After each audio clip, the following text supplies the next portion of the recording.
Started recording now.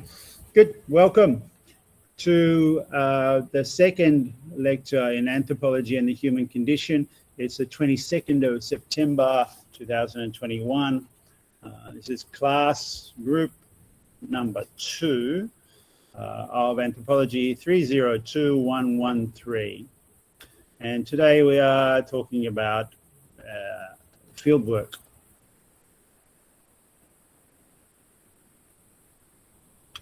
Which is like the bread and butter, the banh mi or the rice and chicken rice or whatever, the staple, the standard basic thing about anthropological method that every student and every postgraduate student, especially in anthropology, has been forced to engage with for 100 years or so. And this revolves around one person, really, a kind of, and it shouldn't revolve around only this one person, but it does. I'll explain. One name has been associated with the introduction of the anthropological method of fieldwork, or called participant observation. But actually, the name Bronislaw Malinowski is not the only name associated with the invention of this method. And in fact, it's also changed much over that 100 years, but we will unfold that as the course develops. Let's start by thinking about Malinowski first and seeing him, which is there is a photograph of him looking pretty dapper, leaning on the mantelpiece or bookshelf or wall or something, cigarette in hand, three-piece suit, handkerchief, although round glasses, tie and cravat and so on. But actually looking a little uncomfortable. If you look at his right hand there, you think that seems a bit, he doesn't know what to do with it really. He's posing for the camera. And think about the camera 100 years ago, if this was taken 100 years ago. Anyway, the point is that fieldwork and the methodology that's still talked about in anthropology after 100 years was pretty much introduced or at least advocated for first, most visibly, by Bronislaw Malinowski. Okay, so Malinowski is a Polish figure, was a philosophy student in Poland, but he moved to England and took up the study of anthropology, reading James Fraser, especially, who we talked about last week, and others of the then English anthropological scene, I suppose, Tyler and Spencer and people like that. He was also involved as a secretary to a trip to Australia and Torres Strait Island group, and was a secretary of Seligman, who was a leader of that trip, and was when he was a kind of, well, what do you say, apprentice anthropologist, doing his studies, initial studies, transferring from philosophy in Poland, right, where he'd been a student of Mach. I forget Mach's first name, M-A-C-H, a philosopher who was his friend for a long time. And he writes about in his fieldwork diary, which is something that's it's possible to read. But the main thing is that Malinowski presents this scene of fieldwork, right?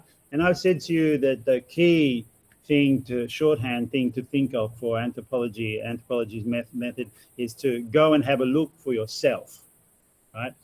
and Malinowski was the advocate of this, out of necessity part. But the idea is that he will go to a place and spend time living there, having a look for himself. He lives in a tent among the villagers, learns the language.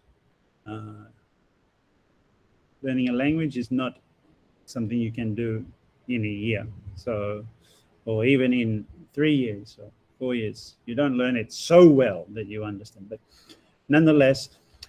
And his idea is that by participating in the activities of the people you are studying, you can understand more. This assumes, of course, that no one notices the massive disparities in status between the visitor and the native, and even the terms here are problematic. But yeah. So this fieldwork thing is central to anthropology's way of doing things, even today. Okay. Now, the reading for this week that I set up, and we're going to go to towards the end, is Michael Young's essay, What Did Malinowski Eat in Papua? What did he eat during his fieldwork? Now, this I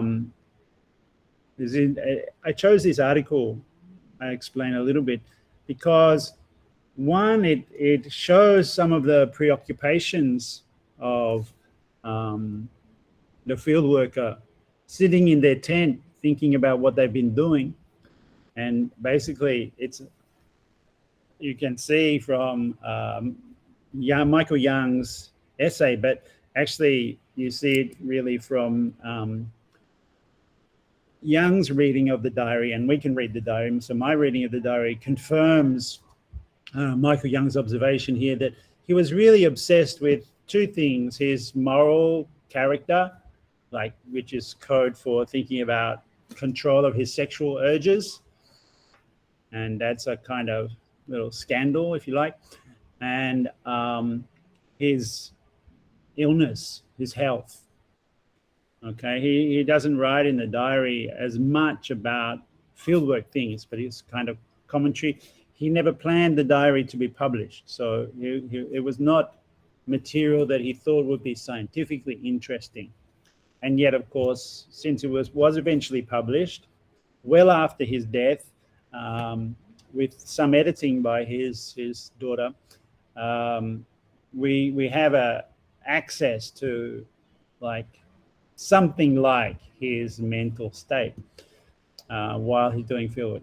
Of course, first of all and foremost, before we look at Michael Young's essay on what Malinowski ate and did he have sex or not, or so on, and we can also read the letters that he sent to Elsie, his wife, his anxieties about trying to publish and so on, or what he was even doing and why he was out in the field in Papua New Guinea. We actually have, first and foremost, the books, right? The books that he did publish, the scientific results, so to speak. But nowadays, in a way, there's an industry around worrying about Malinowski's personal persona, his presentation of himself as a scientific field worker contrasts with the foibles and the peculiarities of one guy living among the Trobriand Islander people. And it turns out that he was a kind of angry bloke sometimes, and having read the Michael Young piece, we hear that he hired an assistant called Ginger who he'd shout at and occasionally punch. He punched him in the jaw a couple of times or so. It doesn't sound really nice, not as ideal as the principle of fieldwork as a scientific method, which was presented in the beginning of his big book, Argonauts of the Western Pacific. which came out in 1922. So like nearly 100 years ago now. Anyway, we're going to look at presumptions and assumptions and prejudices of an ethnographer, of a field worker, and look at his early photography today. But the context of that is that many people have also looked at his personality and his self-presentation. And he himself did that in a way by setting out in the beginning of his book the model of doing fieldwork, the fieldwork method. So he was the secretary to the Commonwealth Anthropology Congress in Australia, not the Torres Strait Island expedition. That was earlier. You'll find out from reading Young that he did his fieldwork between 1915 and 1918. 15, 16, 17, yeah, 4 years. Not all of which he spent in the Trobriands in this tent that you can see in the image now. All right, let's look at that image a bit. The photographer's tent on the beach in Norgasi. All right, that's in the Trobriands. The tent is right there among the villages. Right, so daily village life will be, his everyday life. And he spends like the first period, I think, of 10 months, and then a few other visits, I think 4 visits in all. Although there was a 20-month period during this time between 1915 and 1918 that he spent in Australia. At the time, World War I was going on, right? So the English versus German war fought mostly in France, which itself is a curious thing about World War I, right? World War I, unlike other World War II, was England versus Germany, but they fought it largely in France or in Turkey, because the Turkish were on the German side. And Australia, of course, was on the English side. So Australians fought in France and in Turkey, famously in Gallipoli. Australians were largely on the front line. But a Polish speaker, Malinowski was polyglot, as we read in Young. He knew a number of different languages, Polish, German, and English quite well. No doubt he spoke with an accent, but when he was in Australia for the Commonwealth Congress and war broke out, he was considered an enemy of England, because Australia was an ally, still pretty much still today is an ally, a colony of England in some ways. He was considered an enemy alien, so to speak. But because he was there, he was of the gentry, he was well-to-do, and he was there as a secretary of this big Congress. And he got letters written by Seligman and other prominent people to support him. Governor Hunt, the Australian Governor General at the time, said, well, okay, we'll allow him we won't lock him up, won't put him in jail, allow him to stay, but he should be occupied with some activity. And the proposal to send him to Papua New Guinea to do anthropology is quite useful, because that might help with native administration. Quoting Governor Hunt, Malinowski was going to be sent to help with native administration. The Australian government had taken over the administration of Papua New Guinea from the English and earlier from the Germans. Germany was dispossessed of its colonies at the beginning of the war.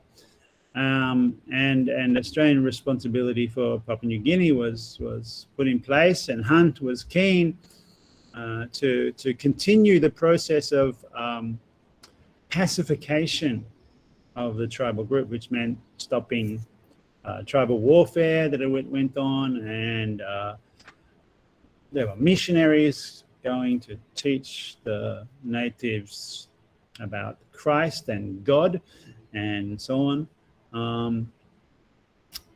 Anyway, Malinowski wasn't a missionary, and he wasn't an official administrator. He was allowed to do his field work. He went to a place called Malu first, Milo, I don't know how to pronounce it, and did a short report which proved that there was some value in letting him do his field work. And he there confirmed his idea of the importance of living right amongst the native people, to see their way of life up close, to have a look for himself, right? But as I said, this is not just his idea. He actually got this from a guy called Frank Gillen, and he presents it in the book in the beginning of Argonauts of the Western Pacific, in that famous, still famous introduction that postgraduate students are required to read, etc., and you should read. He presents it as in this pristine scientific manner. The reason why we talk about the personality, the persona, the foibles of Malinowski is to show that the presentation of the fieldwork method in the book as science was done by someone who was not really practicing exactly that method. So using the method to teach postgraduate students about what fieldwork should be like doesn't come with any practicalities about how you deal with the psychological, emotional, or the anxieties of being on your own, living in a tent in a strange place on the beach, and also the hierarchy of that, the privileges of that, actually, which we'll get into, being a colonial administrator or having the support of the colonial administration when you land up on this island. So seeing this tent on the beach, we've got to think, what image does this image portray about anthropology? Anthropology's got this reputation of Europeans largely going somewhere far where everything is different, and sitting there and finding out about it and reporting back to Europe as if they are like great adventurers, like Richard Burton was, going alone into Mecca or into the Andes or in the Sudan. Anyone who has a comment on this, please do comment. You see though that the ethnographer's tent there is right by the water. This is a lagoon. And it's an island area, right, off the coast of Papua New Guinea. A series of islands, actually, and the Trobrians are famous for going sailing between the islands. Something called the Kula, which I'll describe a bit later on. They travel in boats from island to island. And in the photograph, you'll see on the opposite end of these huts some Trobriand canoes, and famously these are collected. You can find one in the museums, ethnographic museums all over the world, really. I saw one in Heidelberg University, and when the river there flooded, the boats sort of escaped from their ground floor containment and floated off down the river and had to be recovered. They tried to escape. Anyway, the idea is reinforced by this picture of living amongst the people, okay, and also in this photograph of sailing.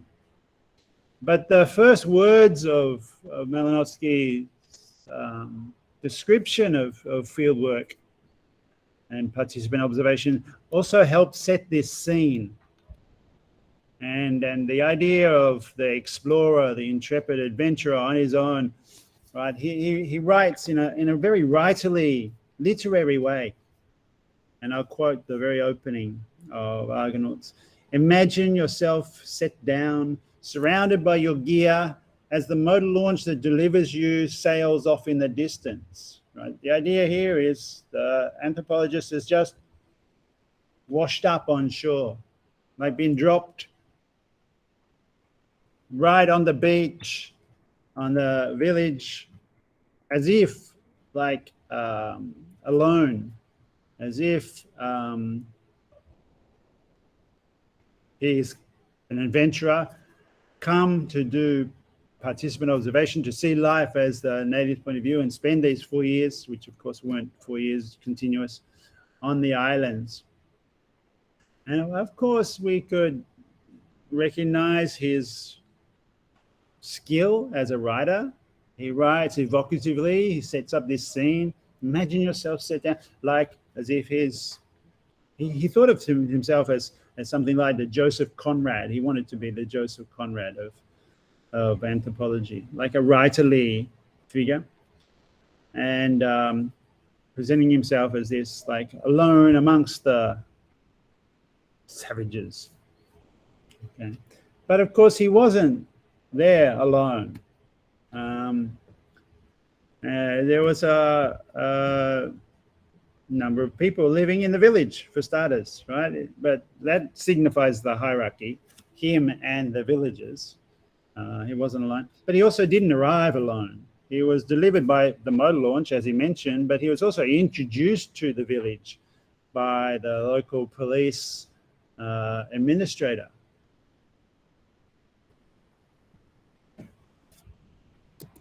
What do you think of this idea? If you arrive, let me get that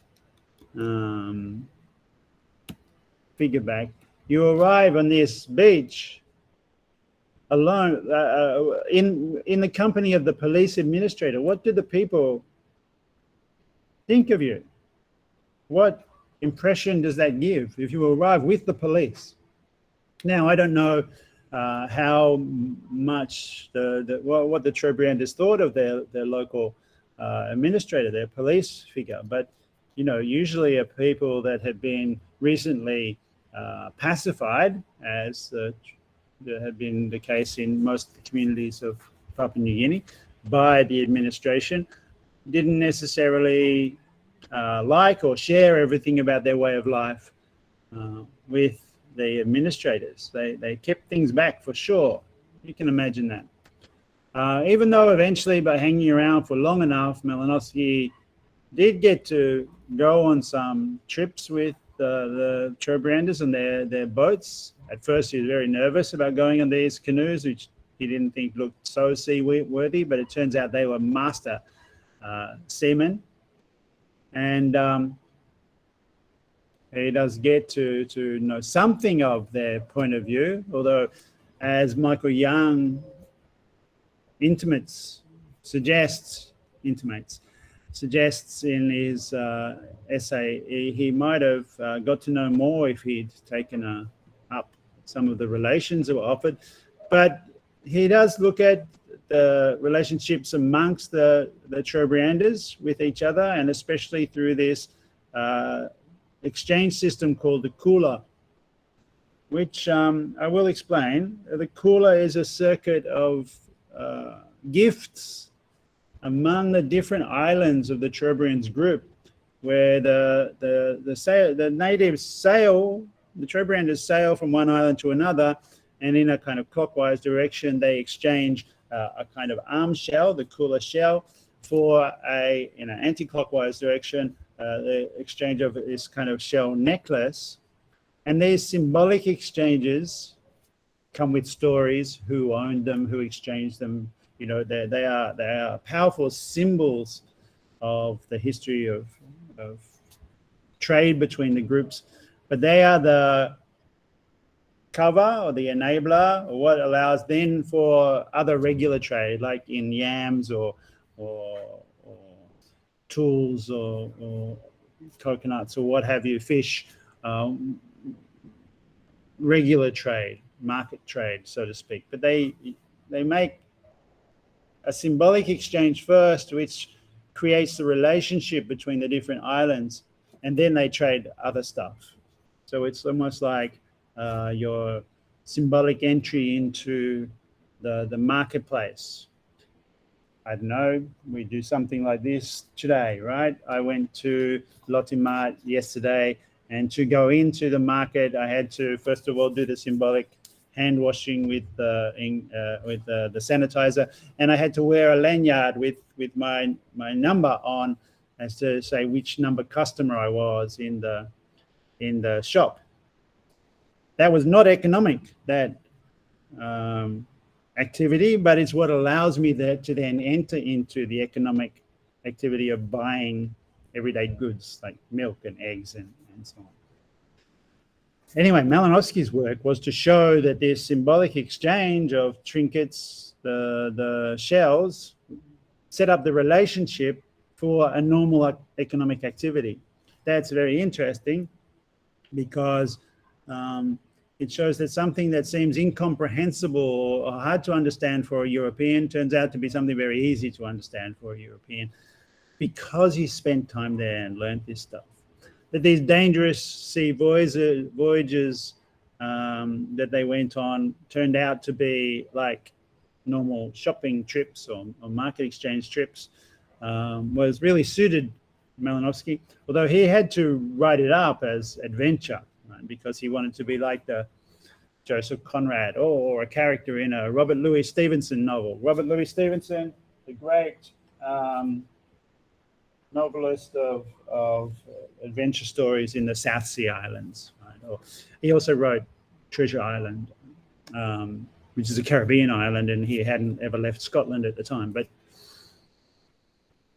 adventure stories for kids, and in a way, Malinowski is writing an adventure story, though he wanted to be also Joseph Conrad and wrote more like him.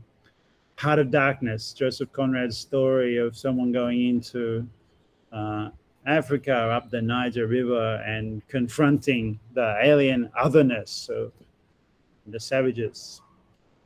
And he at the end just is left kind of a bit crazy. The horror of confronting otherness. Heart of Darkness, interestingly, is the base story that was appropriated by Francis Ford Coppola in making the film Apocalypse Now about the American War, Vietnam War, or the rogue U.S. military agent working with the hill tribes up in Cambodia, upriver and going crazy. A little out of sequence, but I should mention that Malinowski was always thinking about writing. Right? He was engaged to Elsie Mason. He married her eventually, Elsie Mason, in Australia, and he would write to her these letters. As I said, we can read, a bit like reading the diary. And Elsie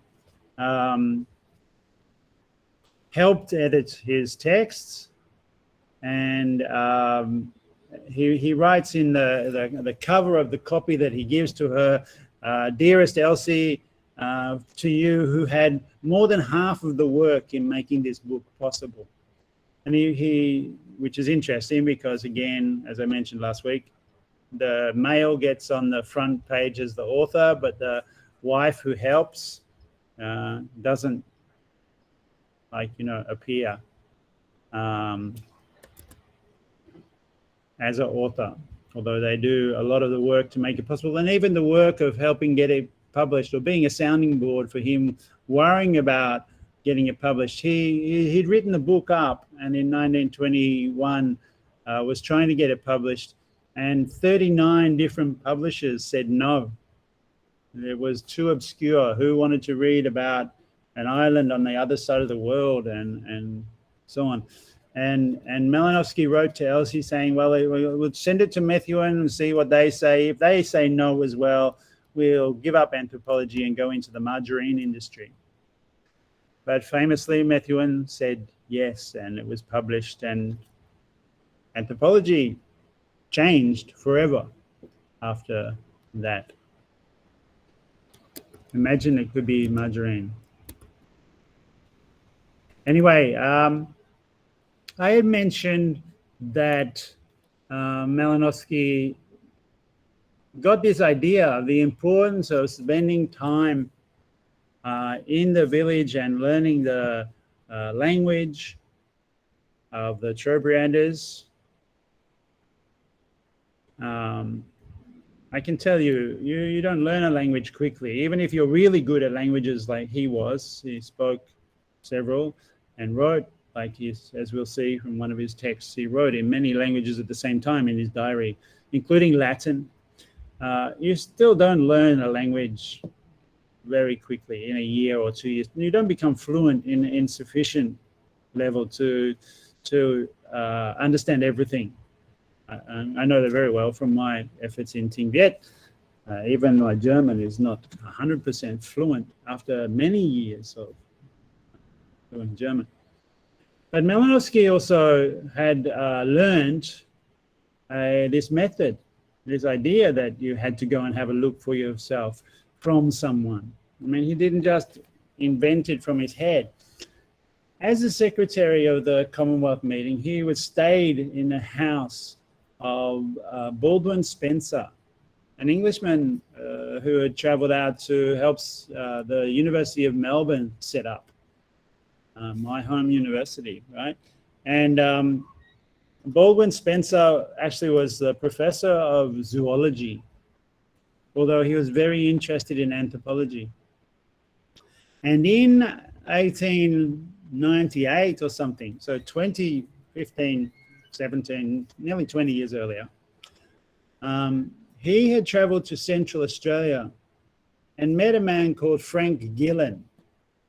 In this photograph, you'll see that Frank Gillen is a larger white guy in the front. Baldwin Spencer is the thin one. Check out their mustaches. They got really serious Nietzsche level mustaches. In the back, Erliklia Kara, and then Mounted Trooper Chance, Trooper Chance, and a guy called Purula, who were Aboriginal, or the two on the sides are Aboriginal men, not in traditional gear as them, so maybe trackers or assistants or something, employed in some way perhaps by the trooper. But the two that we're interested in here are Frank Gillen, Francis J. Gillen on the left, and Baldwin Spencer. Now, Spencer was mostly in Melbourne, right? And Gillen was working for the post office in Central Australia near Alice Springs. When he first arrived, he was a proper colonial, right? He even supported one incident where some Aboriginal guys had speared and killed a white trader and settler, and Gillen was fully supportive of the troopers hunting down and killing the blacks that did that. But he lived there for some 20 odd years or longer, and really got to know the Aboriginal people. And in fact, by the late 1990s, had become a kind of trusted defender of Aboriginals. In fact, he had a title. He was hired as a representative of a British group that I talked about last week, the Protectorate of Aboriginal Peoples. He was the protector and therefore a kind of judge, and involved after having initially supported the punishment of Aboriginals. He supported putting a trooper, a policeman on trial for killing two Aboriginal people. One of the early moments of treating Aboriginal people fairly, because up until then, the Australian administration had basically hunted down people to exterminate them. They were, it was like the Wild West in the US. Maybe it was worse because the resistance to Australian colonisation of the landmass was not really documented. Even though there was much resistance, there was an ongoing war for a long time. We don't tell the stories in the way that even the US does with Geronimo and the Apaches and so on. That history less so now, but largely been erased. There was resistance. But Gillen was one of the few and first, perhaps, to really get to know the central Aboriginal tribes, especially the Arunta. And Spencer met Gillen, and over the next 10 or 15 years, Spencer visited quite often with Gillen and got to witness some really special corroboree or festival type events of religious significance among the men of the Arunta. And there's even a suggestion that they were initiated as full tribal members. All right, and then, of course, Spencer, because he was the head of zoology, was always being called back to Melbourne. Gillen was staying long-term among the people, and he was writing letters to Spencer. He wrote all these letters about his experience, right? So he was writing. I read some of them again recently, and it's more like, oh, you really would have liked to have been here last week when I got to see the elders bring out their sacred Churinga stones, their sacred artifacts, and they treat them very reverently. And I mean, he talked in a lot of ethnographic detail about their culture to Gillen, but also he said things like, but they would never have shown me these things if I hadn't already spent so much time with them, getting to know them and getting to be trusted, so to speak. So he's reflecting on how he got to be able to see the inner workings of the tribal belief system. All right. And writing these things to Spencer, and Spencer kept the letters. Unfortunately, Spencer's replies back to Gillen were destroyed by Gillen's wife. They were burnt. I don't think maliciously, just she got rid of them. But we still have Gillen's letters because Spencer kept them. He stored them in his attic, in fact, apparently. And Malinowski, when he was staying there, Malinowski read them. So by reading Gillen's letters and talking with Spencer, no doubt, Malinowski gets to know, in a way, or gets to develop a theory of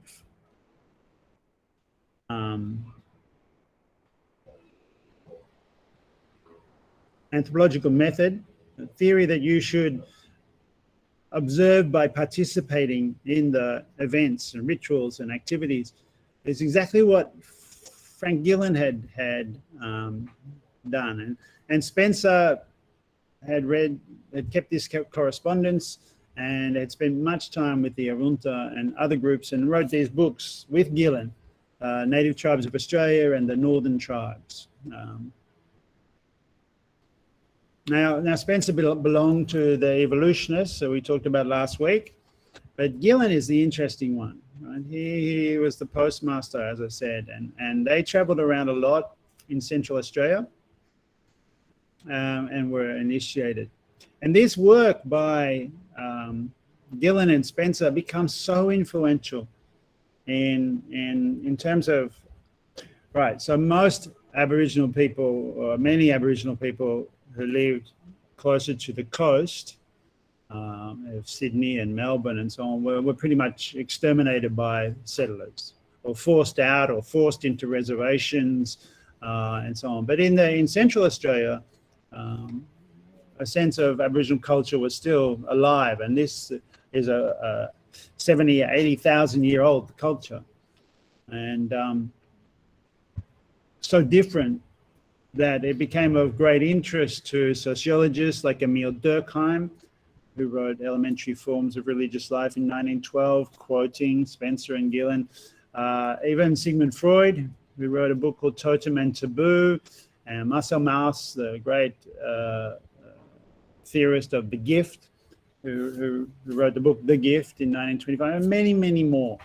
It's hugely influential, but not in terms of the fieldwork method, more in terms of what they said about Aboriginals, but it was Malinowski who was able to take out of the letters this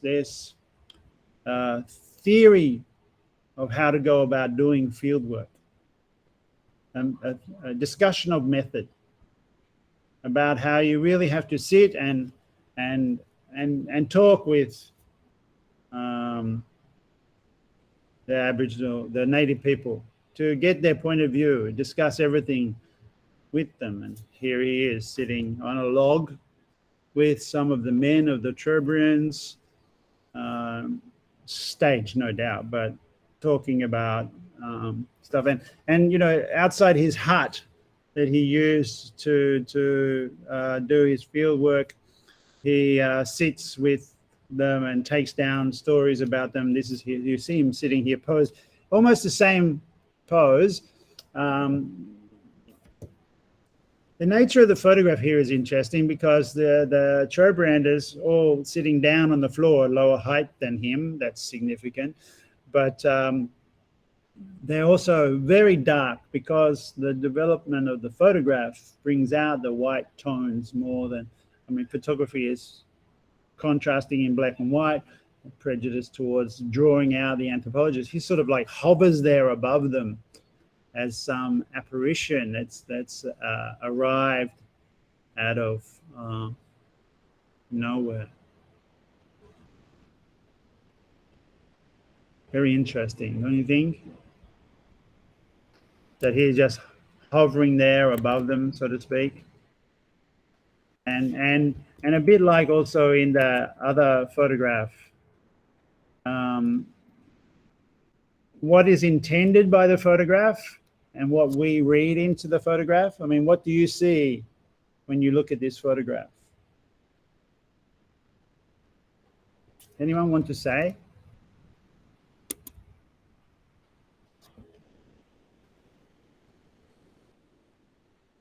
What's the most significant thing about this photograph? When you're looking at it now, remember we're 100 and something years later.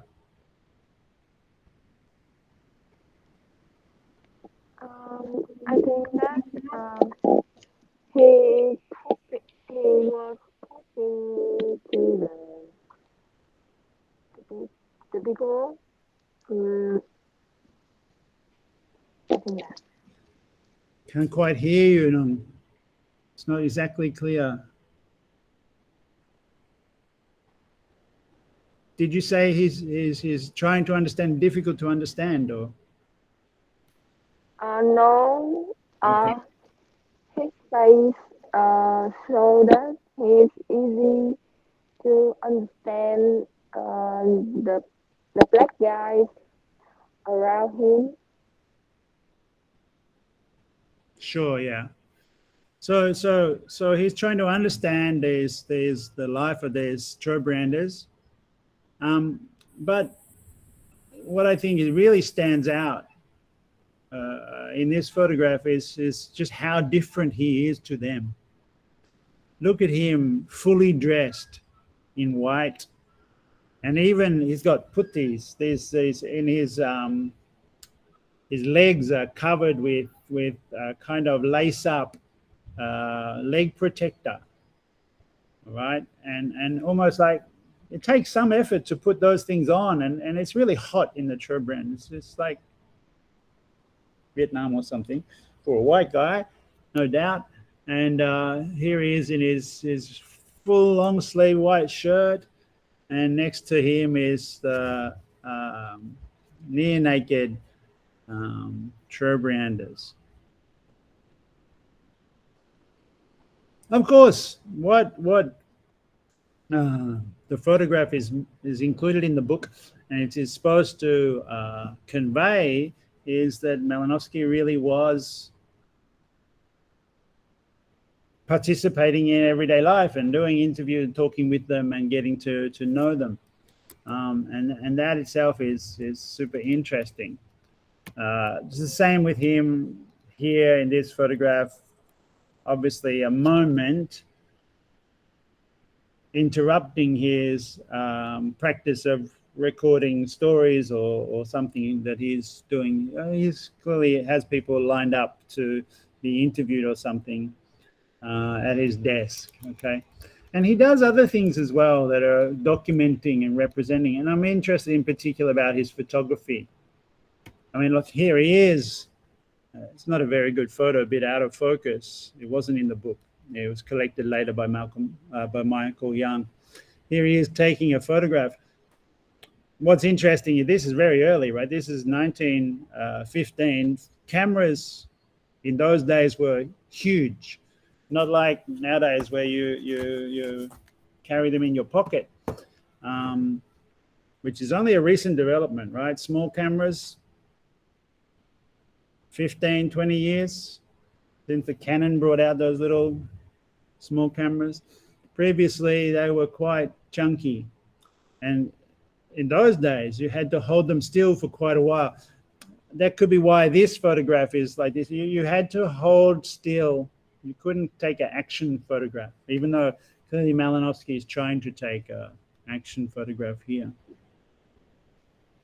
And what's really interesting there is Malinowski also had himself photographed in the act of writing down these stories. Here is again sitting at the typewriter, this time inside his tent or in the awning of the tent. We see through the tent Malinowski at work, so to speak, and Trobrianders are watching him. Actually, here's something to ask about this. This photograph. What do you first notice here? The natives are watching him. He's not watching them. We're watching the scene. But more importantly, someone else must have taken the photograph.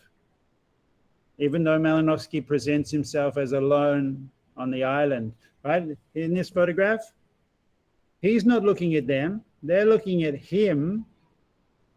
But someone else must have taken the photograph because they didn't have like timed photography. Who's taken this photograph? And you see one of the guys here in the photograph. I think the guy second from the left is not looking at Malinowski, but looking all the way through the tent at the person taking the photograph. Possibly also the guy on the left, but that's harder to tell. Everybody else is looking at Malinowski. What's he doing? You see that? And what about this question? So Malinowski presents himself as being alone on the island. But in fact, that's not the case because somebody is taking the photograph. Okay. Malinowski arrived with the police chief, but there are other people living just down the road. One is Billy Hancock, who helps take the photographs. And he should really get credit. Billy Hancock lived in this hut. You see here, actually, if you look closely at this photograph, Malinowski is still in his white clothes. He's sitting on the veranda of this hut interviewing. So he didn't even stay in his tent all the time. But the trader, Billy Hancock, here he is early on. Also got a good beard. You can tell from Malinowski's beard, he's been there for a while. Right, he's grown quite a bit of a growth now, and Billy earlier, Malinowski's beard is shorter. Look at Malinowski's watch. I've never noticed that before. Quite a big, like almost a waterproof thing. Anyway, here's Billy Hancock. Apparently, Billy was liked to have a drink. He was a trader. Making business up the 2 hours dinghy row away from Malinowski's village. And Malinowski spent a lot of time going there to eat and so on. And have Billy help him with photography. In fact, here is Billy and the assistant, which we guess must be Ginger, the assistant that Malinowski punched occasionally. Here's Billy taking a photograph. And in fact, what's fantastic, this was a photograph collected by Michael Young. It wasn't in the Trobriand's book. If you look at this photograph, okay, you can see Billy is pointing the the camera in this direction towards some people that are off shot, out of frame. But you see in the right-hand side, there are 3 kids sitting on a log, and then the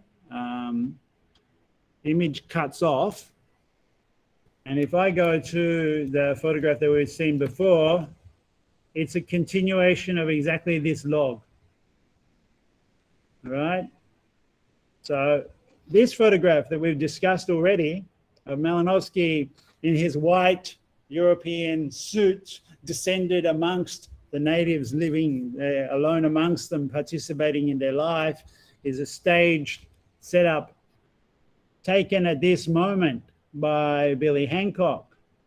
And we can say it's staged, not very spontaneous, because we see in a worse photograph Malinowski doing the same thing, right, in the same position, the same hut in front of the same log as Billy Hancock taking that photograph, to take this image of the field worker at work. Right. So why is this significant? Because Malinowski presents the method as you, the anthropologist, alone, finding out amongst the natives' point of view and doing this kind of explorer adventurer work. But that scene itself is a little bit staged. It's been set up, and Malinowski's not there on his own. In fact, he spent a lot of time drinking beer with and brandy with Billy, and back and forth to the trader's hut, and in fact spending time back and forth in Australia and in Port Moresby, the capital city of Papua New Guinea. So that this story about doing field work that is presented to students after Malinowski is a bit of a fiction. It's interesting, right? So the anthropology students, even up to today, a PhD student is expected to first year to study and plan, and then second year go not only to a village nowadays, it can be a city or it can be, I don't know, whatever. There's even internet field work and so on. But usually to go and endure a year in the boondocks or wherever, in some remote place, and then come back with the gold, so to speak, and turn it in the third year, turn it into a book. But that's not how life works. And in fact, in 1 year, you don't learn a language completely. And only by going back and forth over 4 years does Malinowski get enough depth to be able to tell a story. And even then, you know, who's to say that he got the whole story and so on and so forth? It's like questionable. And yet he did go and have a look for himself. And part of the scene was that there are many other traders there at the time. It was not completely isolated. But he doesn't discuss how his participant observation, by participating and observing at the same time, he doesn't simply absorb the native point of view. He has to recognize that there's a hierarchy here, a complete hierarchy, in fact, in the image of the white man amongst the blacks, even though he transcribes it and writes it all down so profusely. And in fact, his diary that we see here in 4 different languages, Trobriand's, German, English, and Latin, is quite the achievement. And let me share for a second. Maybe we'll do it after a break. I wanted to share for a second the Michael Young article.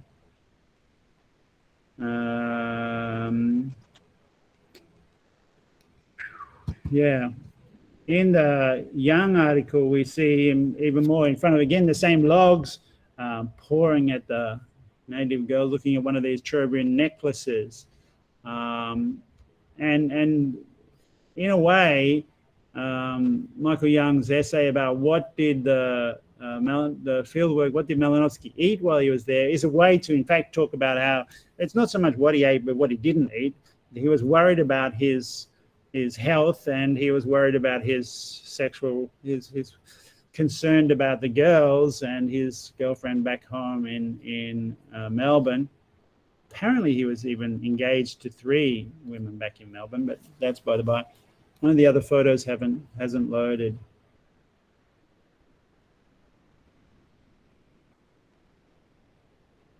Where's it gone? Anyway, by the by,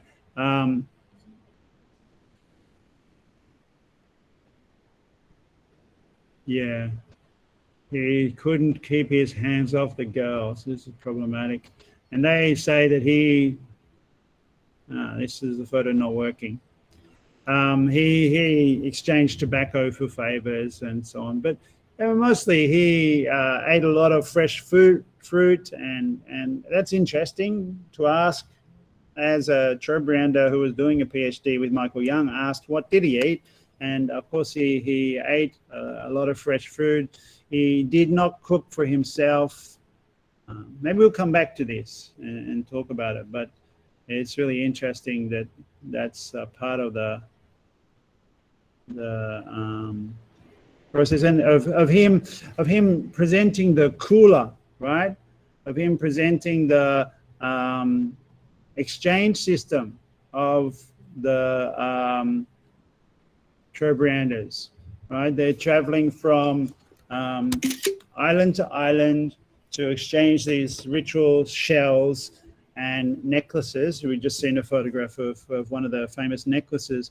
And these are very significant symbolic exchange moments that allow the general economy to proceed. And that's why he calls the book Argonauts of the Western Pacific, right? So they are in the Western Pacific and the islands off the coast of New Guinea, but Argonauts is like a literary phrase, goes back to Jason and the Argonauts, a Greek term for seafaring people. And that's the main thing about that first book, Argonauts of the Western Pacific, that he spends 4 years putting together and writing and finally publishing in 1922, nearly, as I say, nearly 100 years from back today.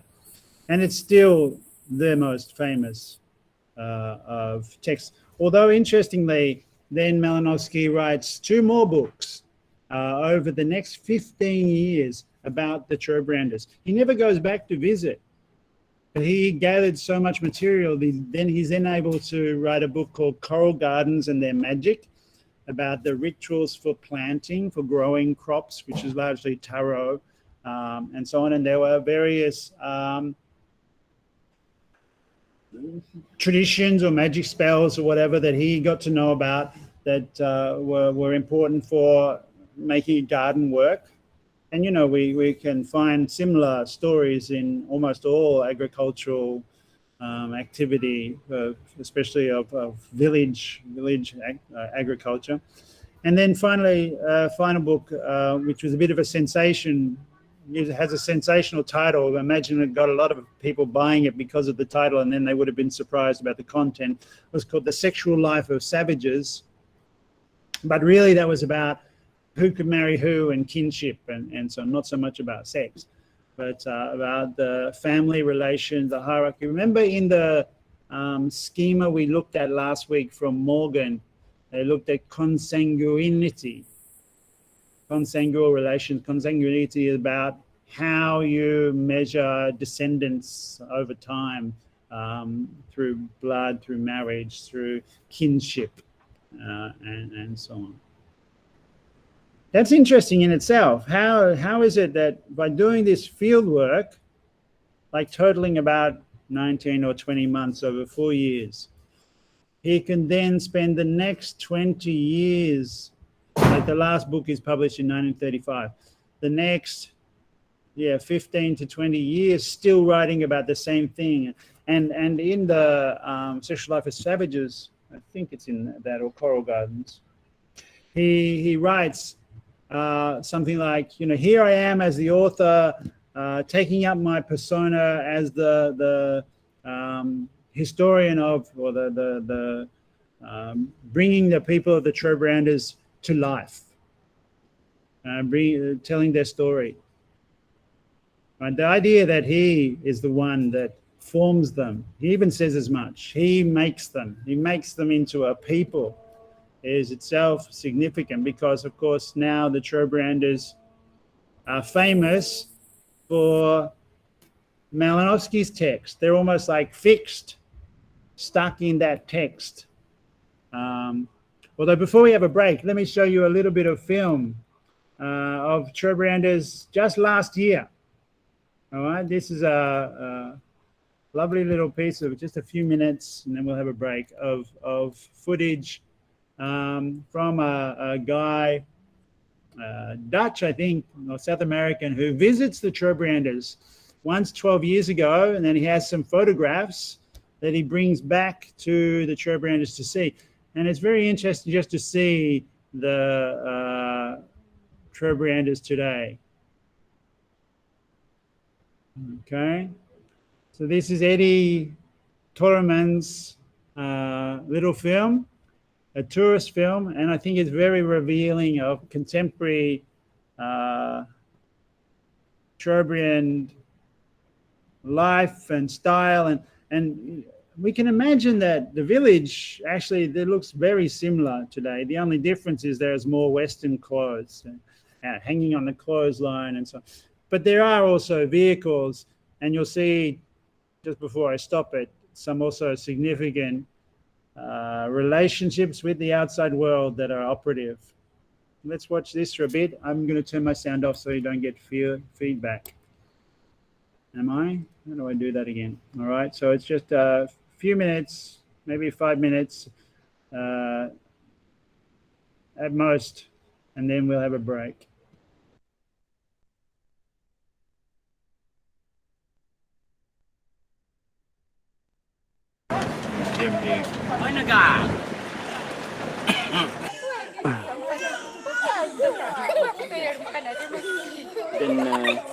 Ik can give out some barrels. We zijn hier terug aangekomen in een beetje bij het dorp van waar ik 12 jaar geleden geweest heb.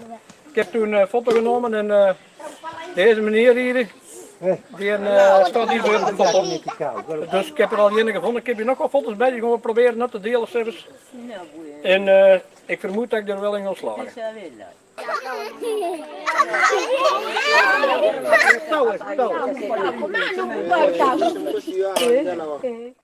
En deze mesjes hier, ze hebben intussen zelf al klein bengels. Die staan hier bij op die foto allemaal.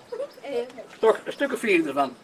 En die hebben nog.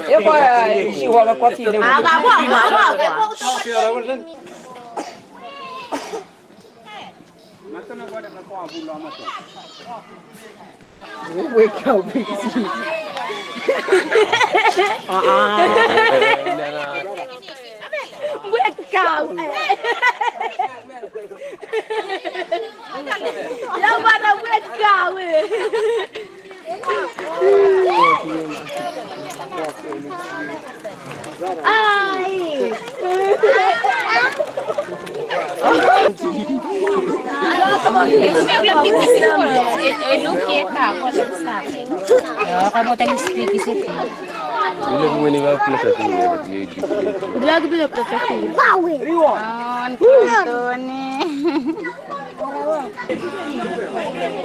Oh, apa sedap.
Messi dat doen ze keer vissen.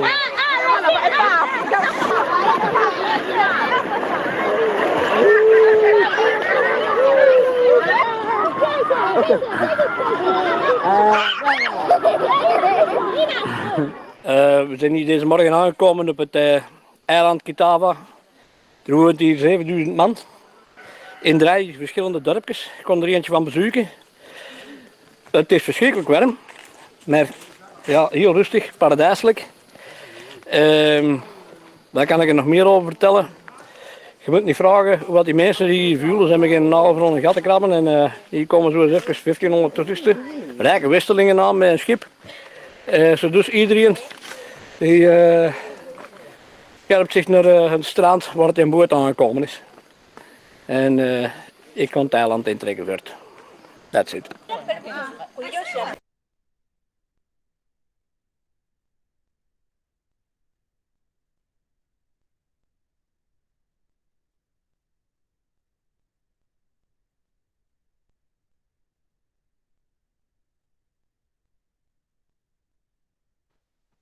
So what do we think about that?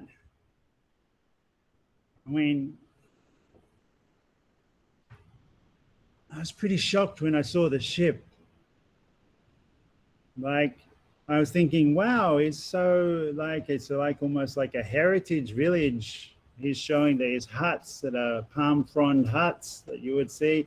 I mean, a bit later you see some corrugated iron huts and so on. And a traditional dance is going on. And then we get to the beach and we see that a huge ocean liner has arrived with 1,500 visitors. And he's saying, I wonder what they think about these 1,500 visitors arriving, and he's going to go off and explore the island. Like, he's still the explorer on his own. We didn't see any of the other tourists yet. But 1,500 of them have arrived in Kiruna. Obviously, you see the women are coming in the photograph, almost where I stopped. The women that come after he speaks and says he's going exploring. The women are bringing goods, obviously, to sell to the tourists, right? They're walking down towards the beach. But this ship is huge compared to the local ships. And I can only imagine that the visit of this ship is a huge economic boon for them. They get some advantage out of selling product to them. And that even the dance performance is put on as a cultural performance, perhaps with tickets or whatever, so we can continue to attract the tourist economy to visit this island. And that's the Trobrianders today, almost like the Trobrianders have to perform what Malinowski said they were, in a way, but now for the tourist economy.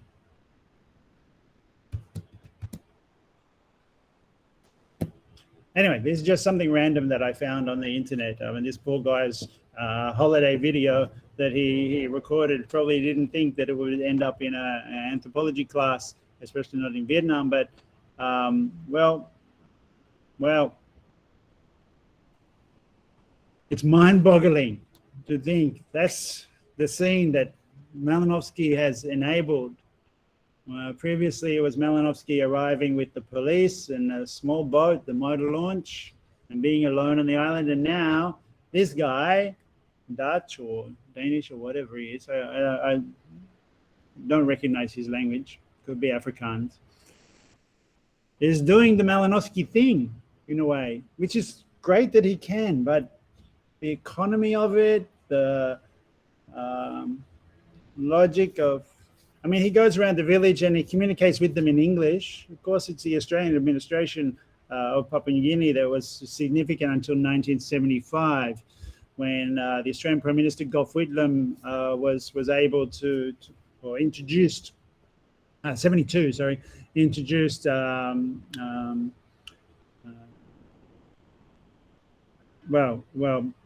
Papua New Guinea won, sorry, I shouldn't say introduced, won their independence from the progressive Labor government that came to power in 1972 with Gough Whitlam. finally, after many years of agitation, Sumare, the first prime minister of Papua New Guinea, was able to inaugurate its independence as a country. But yeah, still English speaking is there, and this guy goes around the island, and the kids are speaking rudimentary tourist English, I suppose. Huge tourist economy, and yet the traditional life seems to have been, well, they have the text of Malinowski to go back to, I suppose, to check that they're doing things in the right way, and the photographs. Yeah. So there have been some restudies of the Trobriands. That's interesting. And I think in the second part, we will look at a thing called Trobriand cricket, which is an interesting adaptation of sport to local design. But I'm going to stop the recording for now, so you can ask any questions, and we have a discussion.